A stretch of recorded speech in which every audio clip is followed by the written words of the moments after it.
को महाराज कहते हैं ये लोग बाहर से आने वाले।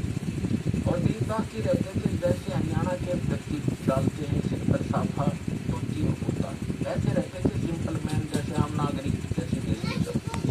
तो पुण्यात्मा भगत कहते हैं वेशभूषा को मायने नहीं रखती, जब कैसी भी रखो लेकिन सुजोबन हो, अच्छी हो और देश के अनुकूल हो तो अच्छा रहता है। जैसे लाल को किसी कपड़े में बांध कर रख ले, फटे पुराने में या बढ़िया अच्छे वाले में, वो लाल तो लाल ही होता है। ऐसे भक्त भक्ति से बनता है, ऊपर के आडंबर से नहीं बनता। तो कहने का भाव ये है कि उसका दृष्टिकोण ये था, जब उसने पूछा कि गरीबदास महाराज कहाँ है, उन्होंने कहा कि सामने वो मकान उन्हीं का है। मकान के आगे बाहर से आए हुए दूसरे गाँव के कुछ भक्त बैठे थे, कुछ उस गाँव का भी एक तो भक्त था। उनसे पूछा भी महाराज गरीबदास जी कहाँ हैं, उन्होंने बताया बैठ जाओ अभी आ जाएंगे, बाहर घूमने गए सुबह सुबह। किधर गए? इस साइड में। उसने सोचा कि इतनी दूर से आया हूँ, राम राय जी ने सोचा कि इतनी दूर से आया हूँ, महापुरुष के दर्शन करके आहार करूँगा। उनसे पूछा कि किस साइड में गए, मैं उनके दर्शन करना चाहता हूँ। और ये भी पूछा कि कितनी देर में आएंगे, तो वहाँ उपस्थित भक्तों ने बताया कि उनकी मर्जी है भाई साधु संतों की, आओ तो अभी आ जाओ, ना तो दोपहर तक नहीं आओ। तो कहाँ मिलेंगे? किस दिशा में गए हैं? कहाँ मिलेंगे? कि सामने एक रहट लगा हुआ है, वहाँ एक झोंपड़ी है, कई बार वहाँ भी बैठ कर वो अपनी भक्ति करते होते।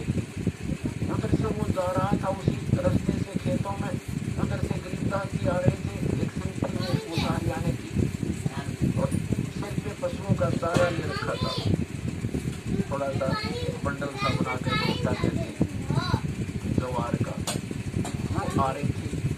और कोई व्यक्ति बीच में था नहीं, तो राम राय ने गरीबदास जी से पूछा कि भाई किसान, मैंने महाराज गरीबदास जी से मिलना है और सुना है वो इधर आए हुए हैं, आपने देखा?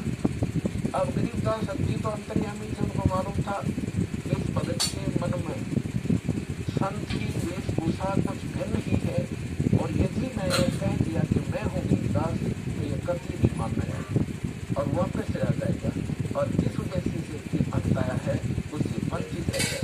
इसलिए गरीबदास साहिब जी ने कहा कि आ जाओ भक्त, आ जाओ मेरे साथ आओ, मैं आपको गरीबदास महाराज से मिलाऊंगा। अब वो पीछे पीछे हो गया।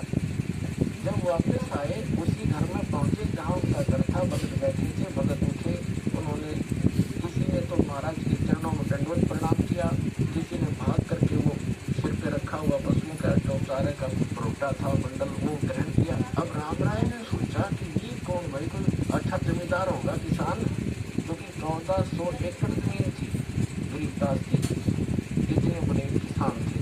अब आपने सुने संत रामपाल जी महाराज के